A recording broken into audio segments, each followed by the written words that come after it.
고등부 친구들 안녕하세요. 우리 함께 오늘도 주님 앞에 나와서 예배드리는 우리 모든 사랑하는 고등부 여러분, 주님의 이름으로 사랑하고 축복합니다. 우리 앞에 있는 전도사님하고 인사하면서 시작할까요? 사랑하고 축복합니다. 네, 사랑하고 축복합니다. 네, 오늘따라 조금 얼굴이 하얗죠? 조명을 조금 더 밝게 한번 써봤어요. 지난주에 보니까 얼굴이 너무 칙칙하게 나오더라고요. 어쨌든 오늘은 여러분을 만나기 위해서 옷도 좀 다르게 한번 입어보고 여러분을 만나는데, 여러분도 집에서 막 너무 잠옷바람으로만, 막 팬티바람으로만 예배에 참석하지 말고 그래도 티라도 좀 걸치고 예배를 함께 드렸으면 좋겠어요. 오늘 여러분과 함께 나눌 하나님의 말씀은요, 네, 구약성경 욥기 28장 12절에서 15절까지의 말씀입니다. 구약성경 욥기 28장 12절에서 15절 다 찾았나요? 네, 다 찾으신 줄 알고 전도사님하고 같이 읽어보도록 하겠습니다. 시작. 그러나 지혜는 어디서 얻으며 명철이 있는 곳은 어디인고 그 길이 사람이 알지 못하나니 사람 사는 땅에서는 찾을 수 없구나. 깊은 물이 이르기를 내 속에 있지 아니하다 하며 바다가 이르기를 나와 함께 있지 아니하다 하느니라. 순금으로도 바꿀 수 없고 은을 달아도 그 값을 당하지 못하리니. 아멘. 오늘 여러분과 함께 나눌 하나님의 말씀은 지혜를 얻는 자라는 제목으로 함께 나누도록 하겠습니다. 세상에서 최고의 가치를 이야기할 때 사람들이 보통 어떤 단어를 쓰냐요? 가장 귀한 가치로 다이아, 금은보화 뭐 그런 것들을 이야기를 합니다.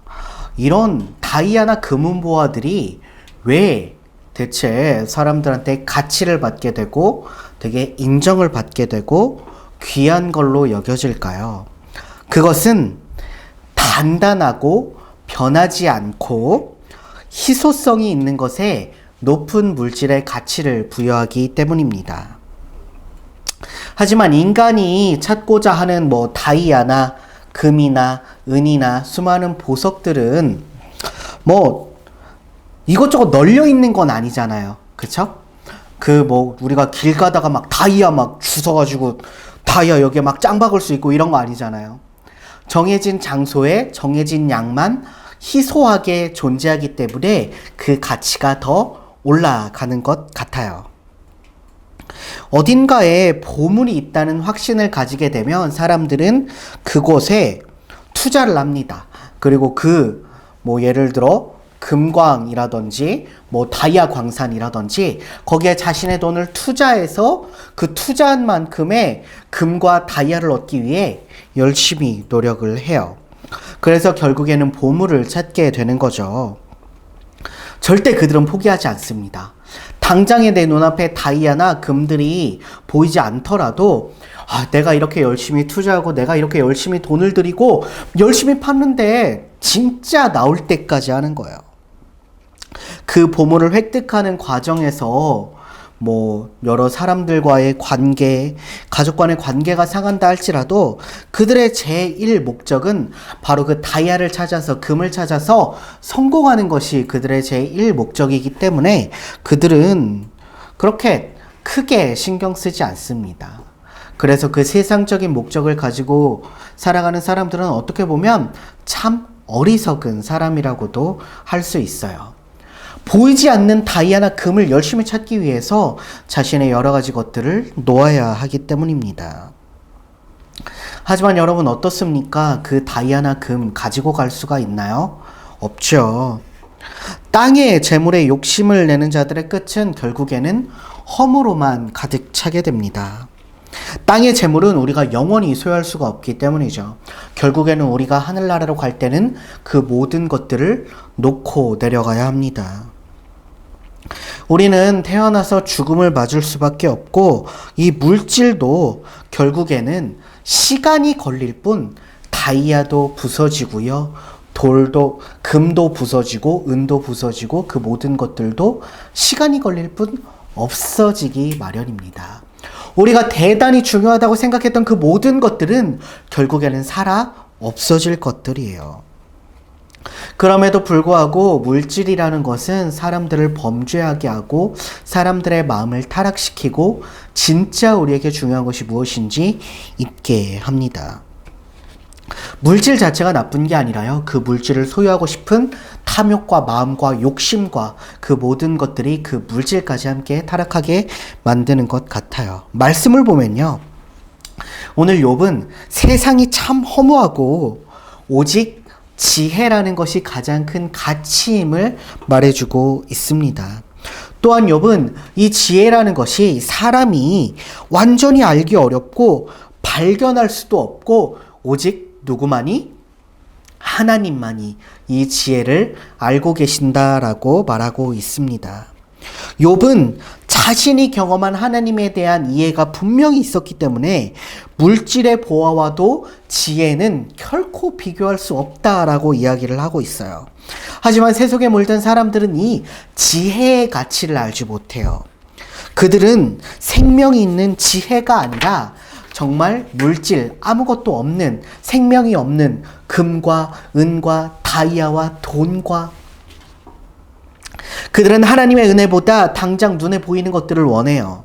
하지만 지혜라는 것은 세상의 어떤 것으로도 대체할 수가 없고 비교할 수 없는 가장 귀하고 값진 것입니다. 욥의 주장처럼 지혜는 우리의 노력만으로 얻어지는 것이 아닙니다. 광부와 같이 숙련된 자는 금을 캘 수 있고 다이아를 캘 수 있지만 지혜는 스스로의 노력만으로는 발견할 수가 없습니다. 지혜를 얻을 수만 있다면 내 모든 것들을 팔아서라도 지혜를 얻을 텐데 지혜는 내가 노력한다고 얻어지는 것이 아니에요. 어떤 친구들은 말해요. 전도사님, 그 수많은 아인슈타인, 에디슨 그런 사람들은 정말 지혜 있던 사람들 아닌가요? 그 사람들은 지식이 있던 사람들이잖아요. 지혜라는 것은 세상의 지식과는 비교될 수가 없습니다. 그렇다면 우리가 이 놀라운 지혜, 최고의 가치라고 오늘 이야기하고 있는 이 지혜를 얻을 수 있는 방법은 없을까요? 성경은 우리에게 지혜를 얻게 되는 방법에 대해 이야기하고 있습니다. 첫째는 하나님을 믿는 것입니다.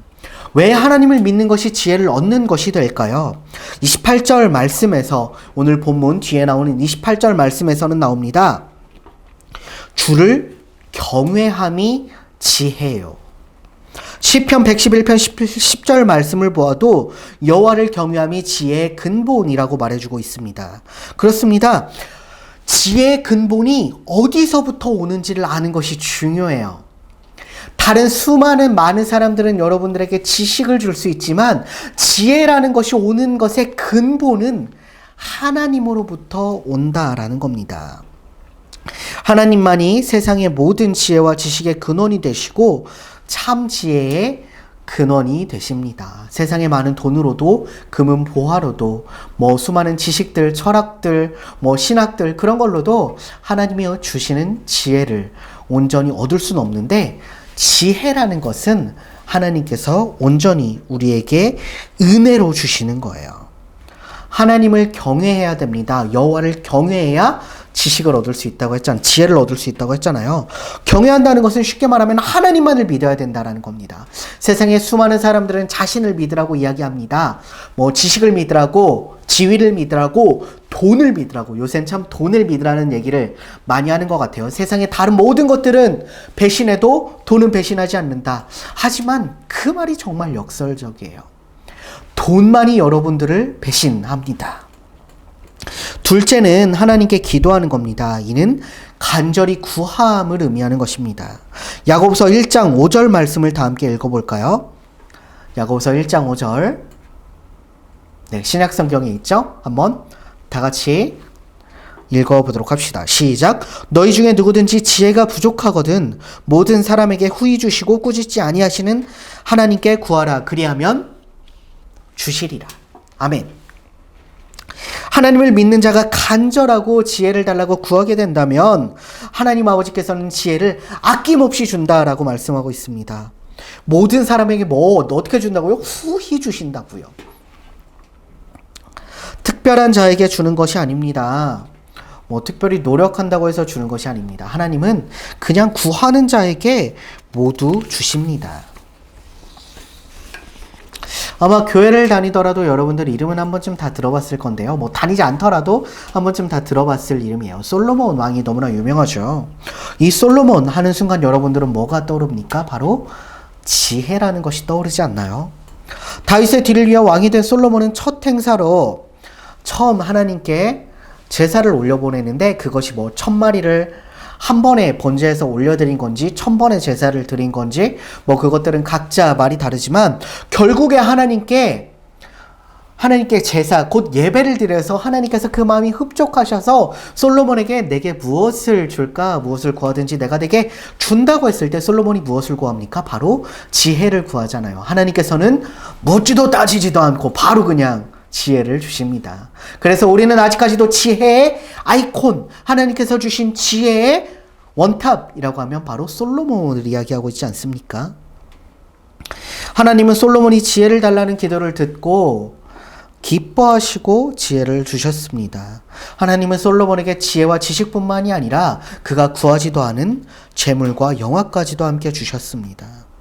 우리는 하나님께 간구하여 받은 솔로몬의 지혜를 통해서 지혜는 사람의 지식으로, 책으로, 영화로, 뭐 여러 가지 공부로 얻어지는 것이 아니라 하나님께로부터 오는 것임을 알게 됩니다. 그 어떤 것보다 귀한 가치인 지혜, 우리는 이 지혜를 얻기 위해서 하나님께 간절하게 구해야 됩니다. 사랑하는 우리 고등부 여러분, 지혜는 세상의 그 어떤 것과도 비교할 수가 없습니다. 하나님께서는 이 지혜가 저와 여러분에게 주어지는 길을 열어주셨어요. 바로 예수님을 믿는 것과 하나님을 믿는 것입니다. 그때 우리는 하나님의 지혜를 선물로 받을 수 있게 되는 것입니다. 우리는 그 지혜를 통해서 세상을 올바르게 살아갈 수 있을 거예요. 세상의 가치로 살아가는 것이 아니라 주님의 지혜로 살아가고 그 지혜를 통하여서 우리뿐만이 아니라 세상 모든 사람들에게까지 그 지혜의 영역을 펼쳐나가고 하나님의 지혜를 잘 간직해 나가는 우리 모든 고등부 공동체가 되기를 주님의 이름으로 소망합니다. 기도하겠습니다.